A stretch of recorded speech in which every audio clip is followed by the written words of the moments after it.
Yes, ready. Start.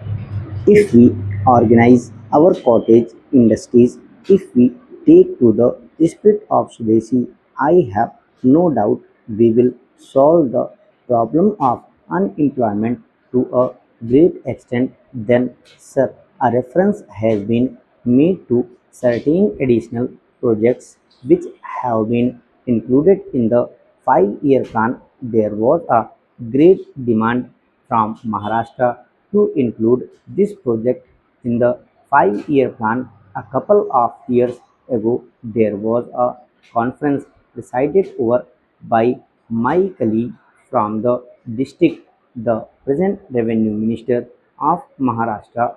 He had presided over it, and there was a unanimous demand supported by particularly the entire people from Maharashtra that this project should be included in the 5 year plan.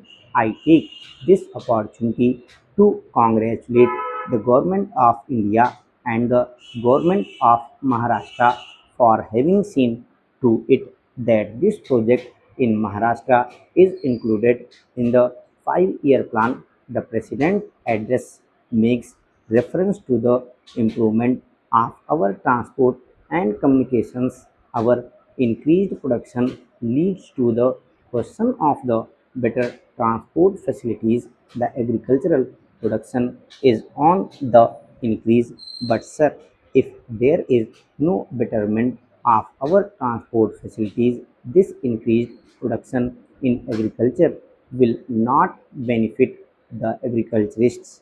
In my part of the country, even now, this situation prevails. The production there is on the increase, but the agriculturists are suffering on account of inadequate facilities of railway transport.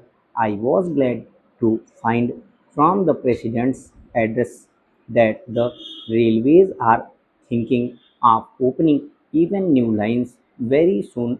It has also been said that so far as locomotives and rolling stock are concerned, the manufacture of these is going on very satisfactorily, and we have made good progress in this respect during the last few years. Any nation can be proud of this achievement. Then there is a reference to the housing conditions. We can very well remember the scenes that we were required to witness immediately after partition. Thousands and tens of thousands of our brethren came to this country from Pakistan.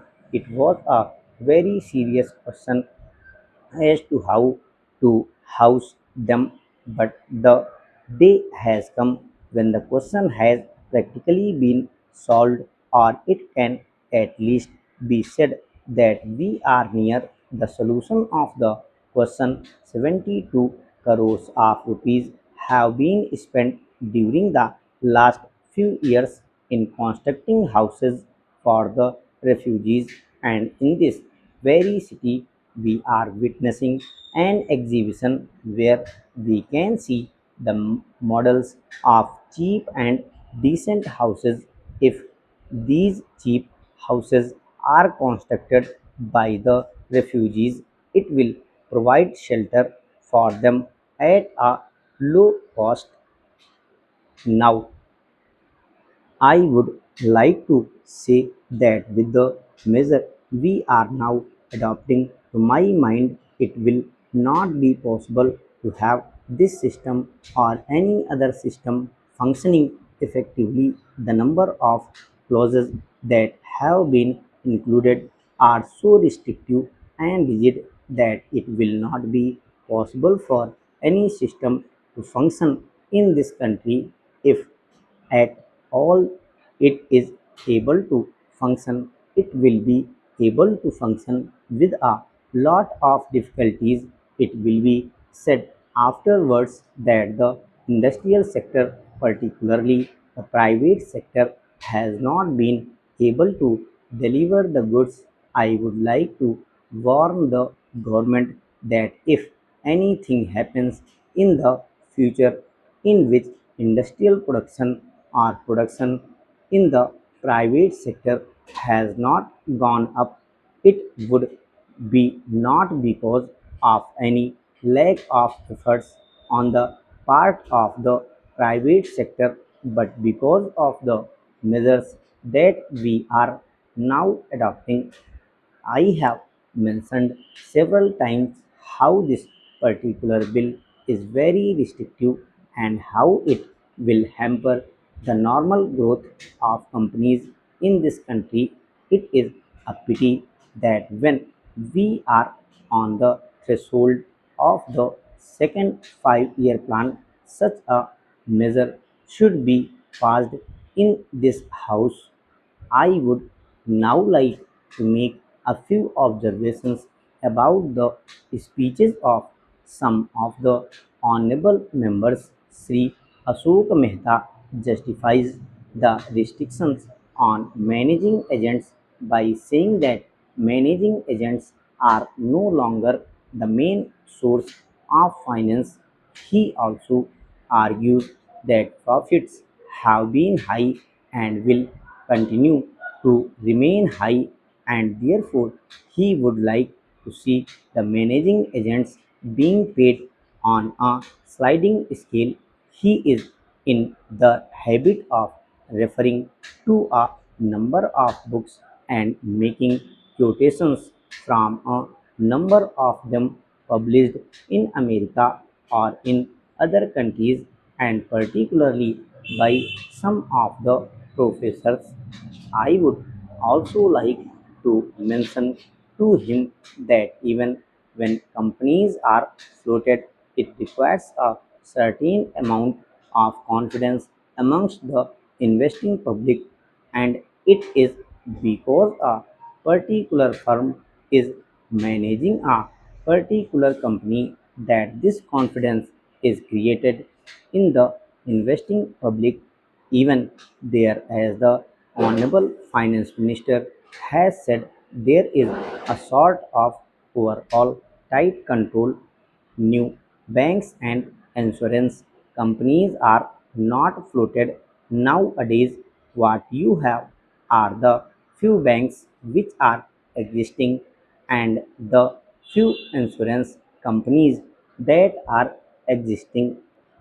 The other point is that the credit worthiness of the managing agency firm does count to a certain extent in getting credit from the banks and other financial institutions. Yesterday, it was mentioned by my honorable friend that the crux of the problem is the question of payment of remuneration to a particular managing agency system. He said that in this bill, a definite encouragement has been given to the alternative type of management, namely the managing director or the manager, where an individual has been permitted to take 5%, while in the case of the managing agency, it has been permitted to take about 10%.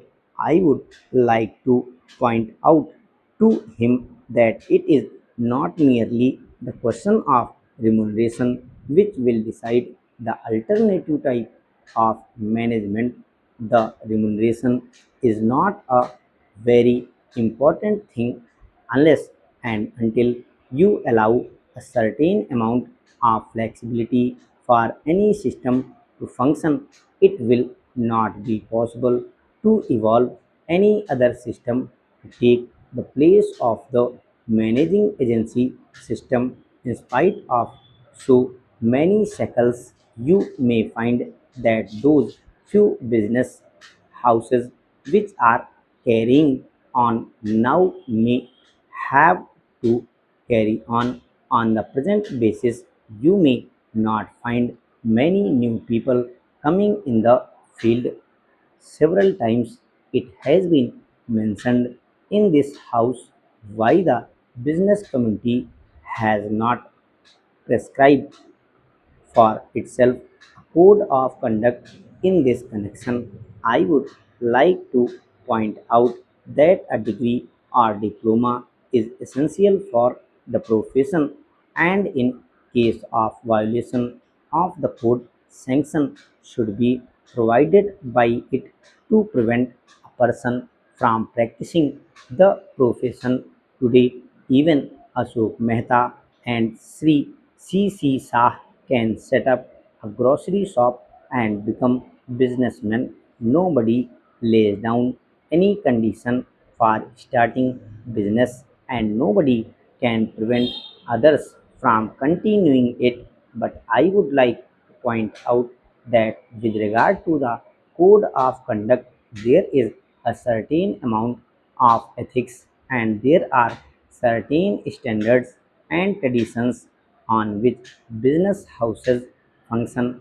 If a particular firm has not got proper ways of managing its business, you will find that business house will find it difficult to function, and it would be difficult for it to command the confidence of the business community. It would not be possible for it to function as effectively as a firm which has proper ways of managing its business that is sufficient as a code of conduct. It is not possible to prescribe a certain code of conduct in the manner it has been done for the profession in general.